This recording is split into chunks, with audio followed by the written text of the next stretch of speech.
5ই আগস্টে বাংলাদেশের জনগণ আওয়ামী লীগের বিরুদ্ধে একটি রায় দিয়েছে যে আওয়ামী লীগ বাংলাদেশে আর কখনোই রাজনীতি করতে পারবে না।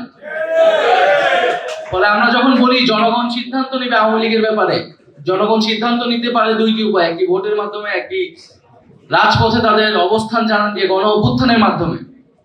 একটি যখন গণ অভ্যুত্থান হয়েছে, যে গণ অভ্যুত্থানে মুজিববাদকে, আওয়ামী লীগকে বাংলাদেশের জনগণ অস্বীকার করেছে এবং জনরোষে সেই ফ্যাসিস্ট সরকারের নেতৃবৃন্দকে দেশ থেকে পালাতে হয়েছে। এরপরে আওয়ামী লীগ বাংলাদেশে রাজনীতি করবে কি করবে না, এই আলোচনায় আসলে আসতে পারে না। আমরা জানি যে বিগত ফ্যাসিজমের সময়ে এবং এই জুলাই আগস্ট অভ্যুত্থানে যে ফ্যাসিবাদ বিরোধী ঐক্য প্রতিষ্ঠিত হয়েছিল, এবি পার্টি তার অন্যতম ভূমিকা রেখেছে সেখানে। এবি পার্টি নেতৃবৃন্দদের সাথে ব্যক্তিগতভাবে আমার বা আমরা যারা এই আন্দোলনে ছিলাম, আমাদের অনেকেরই একটা পূর্ব পরিচয় ছিল, একটা অনানুষ্ঠানিকভাবে পরিচয় ছিল। যেই কয়েকটা রাজনৈতিক দল, ফ্যাসিবাদ বিরোধী দল আমাদের বিশ্ববিদ্যালয়গুলোর ছাত্র আন্দোলনগুলোতে ভূমিকা রাখতো নানাভাবে, সামনে থেকে পিছন থেকে প্রত্যক্ষ পরোক্ষভাবে, এবি পার্টি তার মধ্যে অন্যতম। বিভিন্ন সময় এবি পার্টির নেতৃবৃন্দ আমাদেরকে সেই সহায়তা দিয়েছেন। আরো অনেক বিভিন্ন রাজনৈতিক দলই আমাদের গত 7-8 বছরে আমাদের বিশ্ববিদ্যালয়ে যে ফ্যাসিবাদ বিরোধী ছাত্র আন্দোলন, সেখানে ভূমিকা রেখেছে। তো এবি পার্টিকে সেজন্য আজকের এই আয়োজন থেকে ধন্যবাদ জানাচ্ছি। তো আজকে আমাদের পুরো রাজনৈতিক অঙ্গনে যে আলোচনা ধরে আগাচ্ছে, রাজনীতি সংস্কার, নির্বাচন এবং তার সাথে আওয়ামী লীগের বিচার, আমরা মনে করি যে কোনোটাই একে অন্যের থেকে বিরোধী নয়, বরং এই তিনটার সমন্বয়ে বাংলাদেশের এই যে পরিবর্তন, গণতান্ত্রিক রূপান্তর, সেটি হওয়া সম্ভব। 5ই আগস্টে বাংলাদেশের জনগণ আওয়ামী লীগের বিরুদ্ধে একটি রায় দিয়েছে যে আওয়ামী লীগ বাংলাদেশে আর কখনোই রাজনীতি করতে পারবে না। ফলে আমরা যখন বলি জনগণ সিদ্ধান্ত নেবে আওয়ামী লীগের ব্যাপারে, জনগণ সিদ্ধান্ত নিতে পারে দুইটি উপায়, একটি ভোটের মাধ্যমে, একটি রাজপথে তাদের অবস্থান জানান দিয়ে গণ অভ্যুত্থানের মাধ্যমে।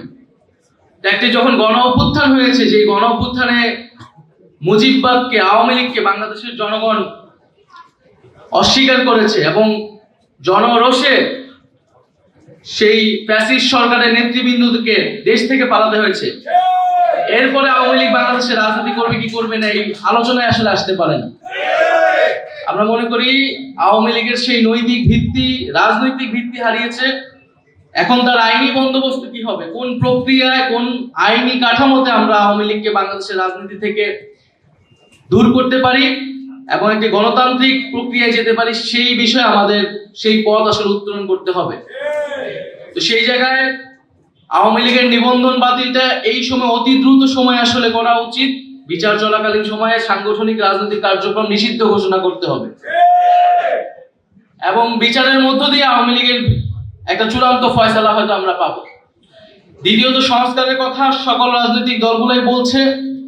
আমরা বলছি যে একটা মৌলিক সংস্কারের জায়গা আমাদের ঐক্যমত হতে হবে, যেই সংস্কারের মাধ্যমে শাসন ব্যবস্থা এবং ক্ষমতা কাঠামো পরিবর্তন হতে পারে। সেই মৌলিক সংস্কার যদি না হয়, তাহলে বাংলাদেশের আসলে যে আকাঙ্ক্ষার জায়গা থেকে পরিবর্তন, সেই আকাঙ্ক্ষা আসলে বাস্তবায়িত হবে না।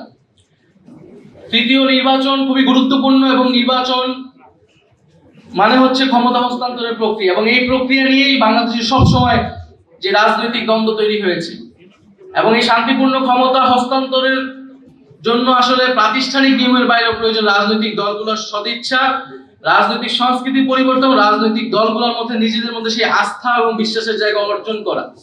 সেই আস্থা ও বিশ্বাসের জায়গা যদি অর্জন না হয়, তাহলে শান্তিপূর্ণ ক্ষমতা হস্তান্তরের যে সংস্কৃতি, সেটি বাংলাদেশে আমরা চালু করতে পারবো না। আমরা আশা করব যে এবারে গণ অভ্যুত্থানের মধ্য দিয়ে জাতীয় ঐক্যমত এবং জনগণের আকাঙ্ক্ষা তৈরি হয়েছে, সেই আকাঙ্ক্ষার প্রতি সবাই শ্রদ্ধাশীল থেকে আমরা বাংলাদেশে শান্তিপূর্ণভাবে ক্ষমতা হস্তান্তরের একটি সাংবিধানিক প্রক্রিয়া এবং একটি রাজনৈতিক সংস্কৃতি তৈরি করতে পারবো।